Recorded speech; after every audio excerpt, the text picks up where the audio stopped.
Hi friends, welcome back to my channel. അപ്പോൾ മീൻകറി എന്ന് പറയുന്ന സമയത്ത് ആർക്കാണ് ഇഷ്ടമല്ലാത്തതല്ലേ? എല്ലാവർക്കും ഇഷ്ടപ്പെടുന്ന ഒരു കറി എന്ന് പറയുന്ന സമയത്ത് അത് പ്രത്യേകിച്ച് നമ്മുടെ കേരളത്തൊക്കെ അധികം പേർക്കും ഒരുപാട് പേരുടെ ഫേവറേറ്റ് ആയിരിക്കും മീൻകറി എന്ന് പറയുന്നത്. അതും പല വ്യത്യസ്ത രുചികളിൽ നമ്മൾ വെക്കാറുണ്ട്. അതിലൊരു ചെറിയ വ്യത്യസ്ത രീതിയിൽ നല്ല സൂപ്പർ ടേസ്റ്റി ആയിട്ടുള്ളൊരു മീൻകറി, അതായത് മത്തിക്കറിയാണ് കേട്ടോ ചെയ്യാൻ പോകുന്നത്. അതിനായിട്ട് ജാറിലേക്ക് ഒരു 40ഓളം ചെറിയുള്ളി ഒലിച്ച് നമ്മൾ ഇട്ട് വെച്ചിട്ടുണ്ട്. കഴുകിയിട്ട് നമ്മൾ ജാറിലേക്ക് ഇട്ട് കൊടുത്തിരിക്കുകയാണ്.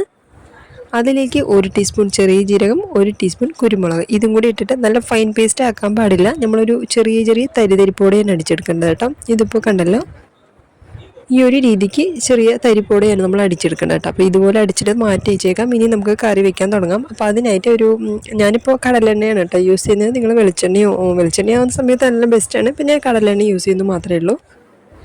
1 ടീസ്പൂൺ കടുക് ഇട്ട് കൊടുത്തിട്ടുണ്ട്. എണ്ണ ചൂടായി വന്നതിന് ശേഷം അതിൻ്റെ കൂടെ തന്നെ ഒരു 1/4 ടീസ്പൂൺ ഉലുവയും കൂടി ഇട്ട് കൊടുത്തിട്ടുണ്ട്. നല്ല പൊട്ടി വരട്ടെ. നമ്മുടെ കടുക് നല്ല പൊട്ടി വന്നതിന് ശേഷം ഇതിലേക്ക് 2 മീഡിയം സൈസിലേക്കുള്ള വലിയ ഉള്ളിയാണ് കേട്ടോ. അത് ചെറുതായിട്ട് അരിഞ്ഞിട്ടാണ് നമ്മൾ ഇതിലേക്ക് ഇട്ട് കൊടുത്തിരിക്കുന്നത്. ഇതിട്ടിട്ട് നന്നായിട്ട് വഴറ്റിയെടുക്കാം. കളർ ചേഞ്ച് ആവാൻ പാടില്ല, പക്ഷെ നല്ല വഴറ്റിയെടുക്കാം. എന്തായാലും ഇതൊരു പകുതി അളവിലേക്ക് വഴറ്റിയെടുത്തതിന് ശേഷം നമ്മൾ ഇനി ഇതിലേക്ക് വെളുത്തുള്ളി ഇട്ട് കൊടുക്കണം കേട്ടോ. ഒരു 5 ഒരു 6 വെളുത്തുള്ളി, അത് നമ്മുടെ ഇഷ്ടത്തിന് പോലെ നമുക്ക് എത്ര വേണ്ടത് അത് ചേർത്ത് കൊടുക്കാം. അപ്പോൾ ഒരു പകുതി അളവിലേക്ക് നമ്മുടെ ഉള്ളി ഒന്ന് വഴറ്റിയെടുക്കാം. വഴറ്റിയെടുത്തതിന് ശേഷം ഇപ്പോൾ ഇതിലേക്ക് ഒരു 5 വെളുത്തുള്ളി ചെറുതായിട്ട് അരിഞ്ഞത് അതും കൂടി ഇട്ട് കൊടുക്കുന്നുണ്ട്. ഇതും കൂടി ഇട്ടിട്ടാണ് നമ്മൾ നന്നായിട്ട് വഴറ്റിയെടുക്കേണ്ടത് കേട്ടോ. കളർ ചേഞ്ച് ആവാതെ പക്ഷെ നല്ല വഴറ്റിയെടുക്കണം. സിമ്മിൽ തന്നെ വെച്ച് നമ്മൾ വഴറ്റിയെടുക്കണം കേട്ടോ. നമ്മൾ ഏകദേശം നമ്മൾ മീൻകറിക്ക് നന്നായിട്ട് വഴറ്റിയെടുക്കുന്ന സമയത്ത് അതിന് ശരിക്കും ഒരു ടേസ്റ്റ് നല്ല വ്യത്യസ്തമാണ് കേട്ടോ. അപ്പോൾ നന്നായിട്ട് വഴറ്റിയെടുക്കാം. നന്നായിട്ട് വഴറ്റിയെടുത്തതിന് ശേഷം പിന്നെ നമ്മൾ ഓൾറെഡി നമ്മൾ മിക്സിയിൽ നമ്മൾ അടിച്ചെടുത്തിട്ടുണ്ടായിരുന്നല്ലോ നമ്മുടെ ചെറിയുള്ളിയും കുരുമുളക് ജീരം അതിട്ട് കൊടുക്കാം കേട്ടോ. അങ്ങനെ ഏകദേശം നന്നായിട്ട് വഴണ്ടി വന്നിട്ടുണ്ട്. ഇപ്പോൾ നമ്മളത് ഇട്ട് കൊടുക്കാം. ഇതും കൂടി ഇട്ടിട്ട് വീണ്ടും നന്നായിട്ട് വഴറ്റിയെടുക്കാം. അപ്പോൾ നമുക്ക് നമ്മുടെ വലിയ ഉള്ളി ആദ്യം നമ്മൾ നന്നായിട്ട് വഴറ്റിയെടുത്തിട്ടുണ്ടല്ലോ. അപ്പോൾ ഇതും കൂടെ നമ്മൾ വഴറ്റുന്ന സമയത്ത് കളർ ചേഞ്ച് ആകാതെ കറക്റ്റായിട്ട് കിട്ടണം കേട്ടോ. അപ്പോൾ അത് നമ്മൾ ശ്രദ്ധിച്ചിട്ട് വേണം നമ്മൾ ചെയ്യാൻ. സിമ്മിൽ തന്നെ വെച്ച് ചെയ്യുമ്പോഴാണ് നമുക്ക് കറക്റ്റായിട്ട് ഉണ്ടാവുന്നത്. അപ്പോൾ ഇതുപോലെ നന്നായിട്ട് വഴണ്ടി വന്നതിന് ശേഷം ഇതിലേക്ക് ഞാനൊരു 3 തക്കാളിയാണ് കേട്ടോ. നല്ല കളർ ചേഞ്ച് ആവട്ടെ, അതിന് ശേഷം ഞാൻ കാണിച്ചു തരാം. അപ്പോൾ നമ്മളൊരു 3 തക്കാളി അതും മിക്സിയിലിട്ട് അടിച്ചിട്ടാണ് കേട്ടോ നമ്മൾ ഇതിലേക്ക് ഒഴിച്ചു കൊടുക്കുന്നത്. അപ്പോൾ നമ്മൾ കറിക്ക് നല്ലൊരു തിക്നെസ് കിട്ടാനായിട്ടാണ് നമ്മളങ്ങനെ ചെയ്യുന്നത് കേട്ടോ. അപ്പോൾ ഏകദേശം കുറച്ചുകൂടി നല്ല കളർ ചേഞ്ച് ആയിട്ടുണ്ട്. ഒന്നുകൂടി കളർ ചേഞ്ച് ആവട്ടെ. അങ്ങനെ ഇത് കണ്ടല്ലോ, ഇതിപ്പോൾ അടിയിൽ ചെറുതായിട്ട് പിടിക്കാൻ തുടങ്ങിയിട്ടുണ്ട്. അപ്പോൾ നമ്മൾ ഈ സമയത്ത് നമ്മൾ തക്കാളി ഒഴിച്ചു കൊടുക്കാം കേട്ടോ. പക്ഷേ നമ്മുടെ ഉള്ളി കരിഞ്ഞിട്ടില്ല. നമ്മൾ കളർ ചേഞ്ച് മനസ്സിലാവുന്നുണ്ടല്ലോ അല്ലേ? അപ്പോൾ ആ ഒരു രീതിക്കാണ് നമ്മൾ വഴറ്റിയെടുക്കേണ്ടത്. നമ്മൾ ആദ്യം ചെയ്ത പോലെ തന്നെയാണ് ഉള്ളി നമ്മൾ വഴറ്റിയ പോലെ തന്നെയാണ് തക്കാളി വീണ്ടും നന്നായിട്ട് വഴറ്റിയെടുക്കട്ടെ. നമ്മൾ ഒരുവിധം എണ്ണ ഒഴിച്ച് കൊടുക്കുമ്പോൾ നല്ല ടേസ്റ്റ് ഉണ്ടാവും കേട്ടോ. അപ്പോൾ നമുക്ക് അടിയിലധികം പിടിക്കാനും ചാൻസ് കുറവായിരിക്കും.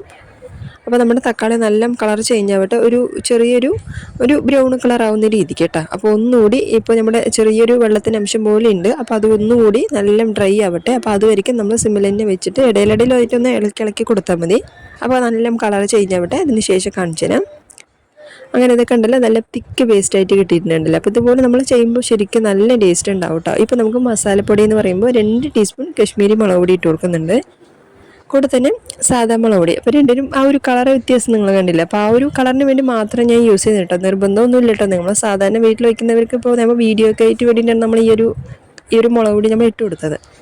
അപ്പോൾ അത് നിർബന്ധമൊന്നുമില്ല. കൂടെ തന്നെ 2 ടീസ്പൂൺ മല്ലിപ്പൊടി ഇട്ട് കൊടുത്തിട്ടുണ്ട്. നല്ല വഴറ്റിയെടുക്കാം.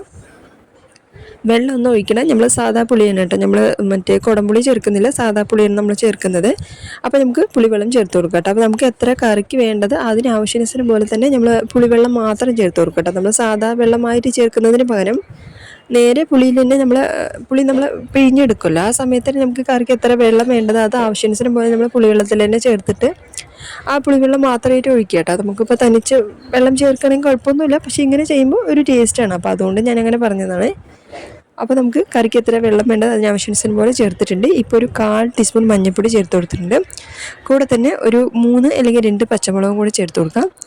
അതും കൂടെ ചേർത്തതിന് ശേഷം ഇതിലേക്ക് ആവശ്യത്തിലേക്കുള്ള ഉപ്പ് ചേർത്ത് കൊടുക്കാം. നമ്മുടെ കറിക്ക് എത്ര വേണ്ടത് അതിനാവശ്യാനുസരണം പോലെ ഉപ്പ് ചേർത്ത് കൊടുക്കാം. ഉപ്പും കൂടെ ചേർത്തിട്ട് നമുക്ക് അടച്ച് വയ്ക്കാം. അടച്ച് വെച്ചിട്ട് നല്ല തിളച്ച് വരട്ടെ. നല്ല തിളച്ച് നമ്മുടെ എണ്ണയൊക്കെ നല്ല തെളിഞ്ഞ് വരണം കേട്ടോ. അങ്ങനെ ഇപ്പം തന്നെ നല്ല തിളച്ച് വരാൻ തുടങ്ങിയിട്ടുണ്ട്. നമുക്കിനി ഇത് അടച്ച് വയ്ക്കാം. നല്ല പച്ചവെള്ളമൊക്കെ ഒന്ന് പോയി നല്ല എണ്ണയൊക്കെ തെളിഞ്ഞ് വരട്ടെ. അങ്ങനെ നമ്മുടെ കറി ഇവിടെ നല്ല തിളച്ച് തുടങ്ങിയിട്ടുണ്ട്. നമുക്കിപ്പോൾ മീനിട്ട് കൊടുക്കട്ടെ. അപ്പോൾ നമ്മളിപ്പോൾ യൂസ് ചെയ്യുന്നത് മത്തിയാണ്. പക്ഷേ നിങ്ങൾ ഏത് മീനാണെങ്കിലും കുഴപ്പമില്ല കേട്ടോ. നമുക്കിപ്പോൾ ഈ ഒരു മീൻ തന്നെ വേണമെന്നില്ല. നിങ്ങൾ ഉപയോഗിക്കുന്ന ഏത് മീനിനാണെങ്കിലും ഈ ഒരു മെത്തേഡിൽ നിങ്ങൾ കറി വയ്ക്കുന്ന സമയത്ത് അടിപൊളി ടേസ്റ്റാണ് കേട്ടോ കഴിക്കുന്ന സമയത്ത്. ഇതുപോലെ ട്രൈ ചെയ്യാത്തവരൊക്കെ ആണെങ്കിൽ ഇനി ഇതുപോലെ ഒരു പ്രാവശ്യം നിങ്ങൾ കറി വെച്ച് നോക്കുക കേട്ടോ. നല്ല ടേസ്റ്റാണ് കഴിക്കുന്ന സമയത്ത്. അപ്പോൾ നമ്മൾ ആവശ്യത്തിന് പോലെ മീനും കൂടി ഇട്ട് കൊടുത്തിട്ടുണ്ട്.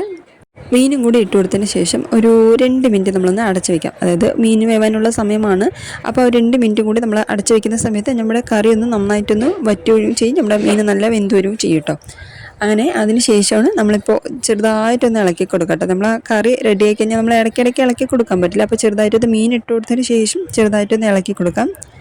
അപ്പോൾ നിങ്ങൾ കറിവേപ്പില ഉണ്ടെങ്കിൽ ഇട്ട് കൊടുക്കട്ടെ. അപ്പോൾ എന്നോട് കറിവേപ്പില ഇല്ലാത്ത കാരണമാണ് ഞാൻ യൂസ് ചെയ്യാത്തട്ടോ. നമ്മളില്ലെങ്കിൽ ആദ്യം തന്നെ കറിവേപ്പില ഇടും. അങ്ങനെ നമ്മുടെ കറി റെഡിയായിട്ട് നമ്മൾ ഫ്ലെയിം ഓഫ് ചെയ്തിരിക്കുകയാണ്. ഇപ്പോൾ അവസാനമായിട്ട് കുറച്ച് മല്ലിയിലയും കൂടി ഇട്ട് റെഡിയാക്കി നമ്മുടെ അടിപൊളിയായിട്ട് നല്ല സൂപ്പർ ടേസ്റ്റി ആയിട്ടുള്ളൊരു മത്തിക്കറി റെഡിയാണ് കേട്ടോ. അപ്പോൾ ഉറപ്പായിട്ടും ഇതുപോലെയുള്ള രീതിയിൽ നിങ്ങൾ ചെയ്യാത്തവരാണെങ്കിൽ ഇനി ഉറപ്പായിട്ടും ഇതുപോലെ ഒരു പ്രാവശ്യമെങ്കിലും നിങ്ങൾ ട്രൈ ചെയ്ത് നോക്കട്ടോ. അതിപ്പോൾ മത്തിക്കറി എന്നല്ല, ഏത് മീനിനാണെങ്കിലും ഇതുപോലൊരു മെത്തേഡിൽ നിങ്ങൾ കറി റെഡിയാക്കി നോക്കുക. അടിപൊളി ടേസ്റ്റാണ്. അപ്പോൾ ഇനി ഇതുപോലൊരു മീൻകറി നിങ്ങൾ വെക്കാൻ നിങ്ങൾക്ക് ഇഷ്ടമാണെങ്കിലോ അല്ലെങ്കിൽ ഈ ഒരു വീഡിയോ കാണാൻ ഇഷ്ടമായിരുന്നെങ്കിലോ ഒരു ചെറിയൊരു സ്മൈലെങ്കിലും നിങ്ങളൊരു കമൻറ്റായിട്ട് പറയണം കേട്ടോ. ചെറിയൊരു ഹാപ്പിനെസ്സിന് വേണ്ടിയാണ്. അപ്പോൾ എന്തായാലും എല്ലാവരും ട്രൈ ചെയ്ത് നോക്കണം. അങ്ങനെ നമ്മുടെ നല്ല തിക്കായിട്ടുള്ള നമ്മുടെ മീൻകറി റെഡിയാണ് കേട്ടോ. അപ്പോൾ എല്ലാവരും ട്രൈ ചെയ്ത് നോക്കുക. ചാനലൊക്കെ ഒന്ന് സബ്സ്ക്രൈബ് ചെയ്യാനും ലൈക്ക് ചെയ്യാനും കമൻറ്റ് ചെയ്യാനും ഷെയർ ചെയ്ത് കൊടുക്കാനും മറക്കല്ലേ.